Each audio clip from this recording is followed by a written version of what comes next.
Hey, this is Malcolm Out Loud. We're back with you with part two with Karim Houry here, Vice President of Business Reengineering and Quality for the Depository Trust and Clearing Corporation, also known as the DTCC, is the acronym that you might hear. Although it is a quiet brand, as we spoke about, because it is the back of the house. It's one of these brands that if they're doing their job well, you probably won't hear about them. That is probably a great way to put it.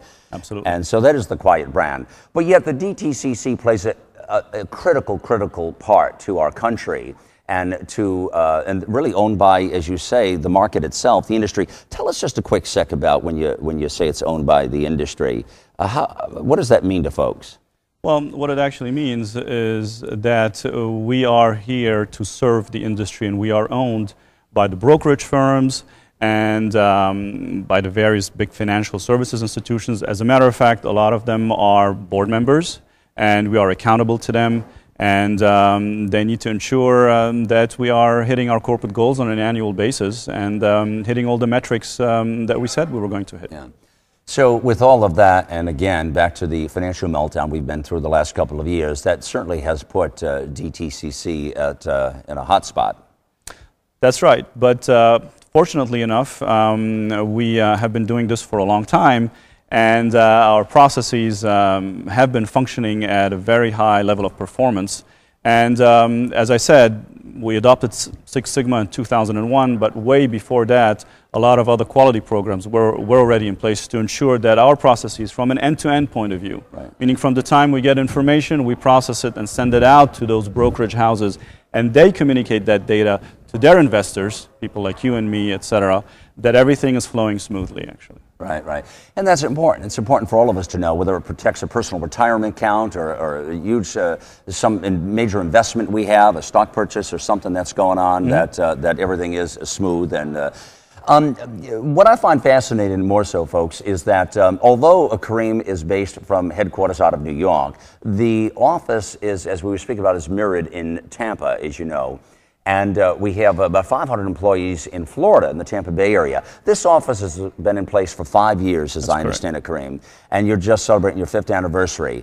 Now, when you open up a new office of any kind, and I think a lot of people can relate, it's not an easy task. And when you're doing one of the size of what the DTCC needed to mirror those activities, that has got to create some challenges for sure. And we're talking over, I mean, at this point, like I said, 500 employees. By the way, what is the nature, do you know at this point, the future of that, with that office? Will there be a lot more employees needed over time, or what, is there a forecast for that at all?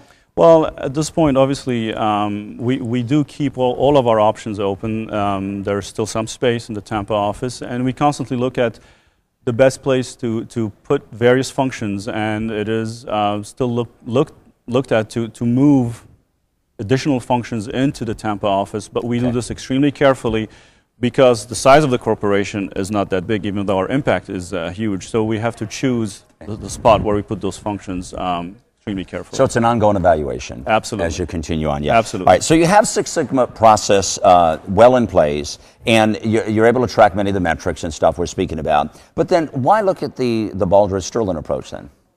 Well, we are constantly looking at ways to continuously improve the way we approach quality. We launched Six Sigma in 2001. We started to leverage different tools besides Six Sigma, such as ancillary tools, such as Kaizen approaches, which are just-in-time fixes of processes. Okay, and we looked at what else is actually out there, and obviously we looked at the Malcolm Baldrige quality principles, which is a fairly big thing to bite off. It is indeed. But there are offshoots of those approaches in the various states. And one of the states that has a very active Malcolm Baldrige-inspired quality approach is Florida with the Sterling Council. They've been at it for a lot of years. John Piano has been very active. Right. And we decided, what a great opportunity. We just moved 500 people into our Tampa office. There are a lot of tools in the toolkit that the Sterling approach offers that we could leverage, especially when it comes to engaging employees, looking at strategic planning, and looking at the concept of organizational excellence. Had you not been able to tap into that when you opened up this office, what do you think? Well, when we opened up the office, our first focus was to process map everything pretty much, and we leveraged the Six Sigma approach.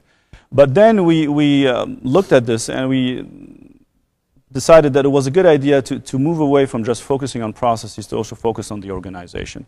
If I had to make a comparison, if you look at a car, for example, Six Sigma would allow you to run a smooth engine with a driver and a dashboard, and then passengers with you would be your internal external customers.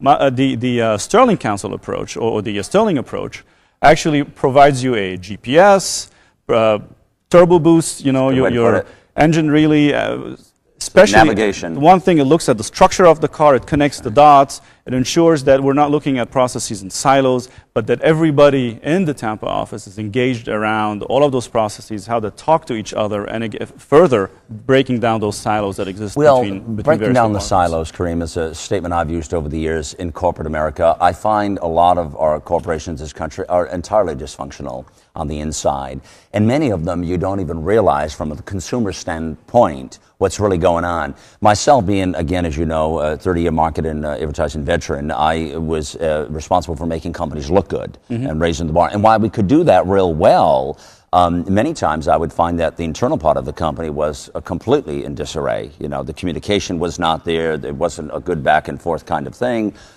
So breaking down the silos is a good term to use, I think, is what we've got to do across the country, I think, to all kinds of corporations and organizations, quite frankly. Break down the silos. Get people to communicate. Get a conversation going inside the business, not just outside. That, in essence, is back to the brand point. That is, in essence, on how you build a brand. Whether it's a quiet brand or a loud brand, that is the essence of how you build a brand. So you've been able to tap into this and breaking down the silos with DTCC, which I admire so much. And the fact that you've been able to do that at that level of operation with these two major offices, all the employees, all the responsibilities involved, that is huge. I mean, to be commended for that. And that really is your ultimate responsibility. Right. And one of the ways that we're leveraging the Stirling approach in the Tampa office, we put a number of our employees through the examination training, so the examiner training, and they just actually got certified, and it was a lot of hard work, but they feel so enthusiastic about it, and it's contagious. They're starting to talk to the other employees, and this is one of the things that Stirling does. It gets employees engaged around a common goal. Okay, and if I had to look at the criteria that the Stirling approach offers, we are really adding to the Six Sigma approach by looking at the strategic planning, looking at leadership. So it provides employees more than just, as John said it, I believe on one of your shows, we're more than managing processes, now we're leading teams and we're leading people, and this is what the Stirling approach allows every employee to actually be accountable and lead. So if I had to just summarize, please, yeah. Six Sigma allowed the company to go to a level of process or operational excellence. What Stirling is allowing us to do is get to a level of organizational excellence. Right. I've learned so much in just speaking to you, and I've learned so much both off camera and on camera. I have such an appreciation, again, for what you do, and I am a fan. I want you to know that, seriously, in every aspect of what you're doing and where you guys are at. And what a cool job you have, again, in re-engineering these kinds of things. I could tell walking back with you here that this guy's having some fun. I mean, we're working hard, too. Well, yeah, that's how you have fun. That's I mean, they both go hand in hand, Karim. You just want to say that for the boss. We're working hard, too.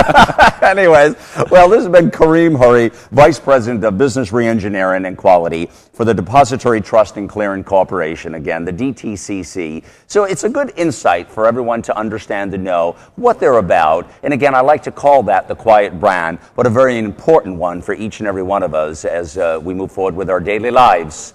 And they're in the back of the house doing what they need to do again. So again, Karim, thank you, brother. Thank you, Malcolm. Good to have you with me here. It's Malcolm Aloud. Again, as always, remember, get involved, get loud.